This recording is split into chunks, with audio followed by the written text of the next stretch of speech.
Bismillah, alhamdulillahi rabbil alameen, wal aqibatu lil muttaqeen, wassalatu wassalamu ala rasulihi Muhammadin wa alihi wa sahbihi ajma'een, amma ba'd, fa'a'udhu billahi minash shaitanir rajeem, bismillahir rahmanir rahim.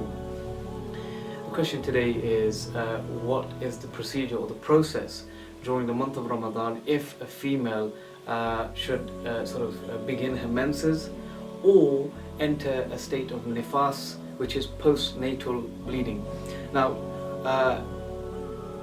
we'll take the situation where somebody is already fasting, and we'll begin with that first. So if a female is fasting, she's currently in a fasting, and she begins her menses or postnatal bleeding, which is the bleeding which starts after the delivery of the child.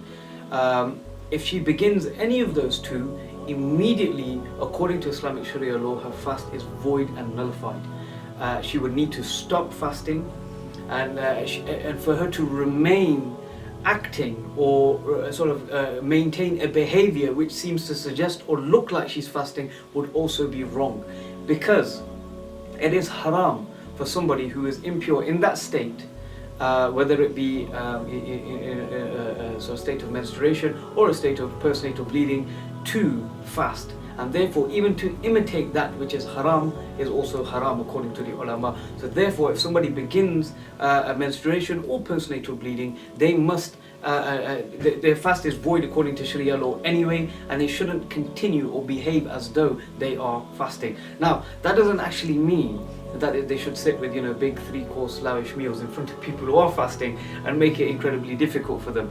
But in the circumstances, they are to continue eating and things, or whatever it is that they would normally do in a day as per normal. Now, the second situation is somebody who is not fasting, obviously because they're menstruating, or they're undergoing a state of postnatal bleeding, nifas, and during that time they then finish this process. So they finish menstruating, haid, or they would finish postnatal bleeding, and let's say it's still the month of Ramadan, and let's say the fast is currently ongoing. So let's say it's Dhuhr time, it's one of the days in the month of Ramadan, and you finish menstruating, or you cease postnatal bleeding. In the circumstances, the ulama say at that time, because although you've finished, you are in a circumstance where you can obtain purity and then begin to fast, technically speaking. Of course, we know that can't actually happen, because the fast would mean you fast from dawn till dusk, and obviously because it's Zuhr time already, you've clearly missed the time at the end of Suhoor to join the fast. So the ulama say in the circumstances, but because technically you are in a position to purify yourself and then begin the fast, in the circumstances, the ulama say that you should purify yourself and you should act or behave in a manner as though you were fasting.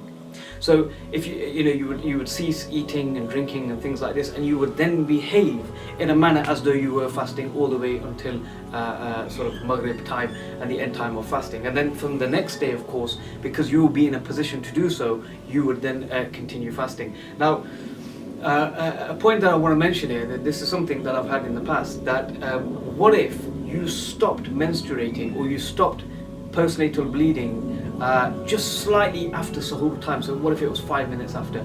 Even if it was 1 minute after, if the fast has closed and you've missed a cut-off point, then you would need to follow the instructions given in this video, and that is that you maintain an attitude and behavior as though you are fasting, because technically at that point you can purify yourself and you can continue fasting in a normal way. But because you've missed the cut-off point for that day, you won't be able to fast till the next day. But the ulama say, in terms of behavior, we should continue and act as though we are fasting until the end of that day. May Allah subhanahu wa ta'ala give us the ability and the facility. وَمَا عَلَيْنَا إِلَّا الْبَلَاغُ الْمُبِينُ.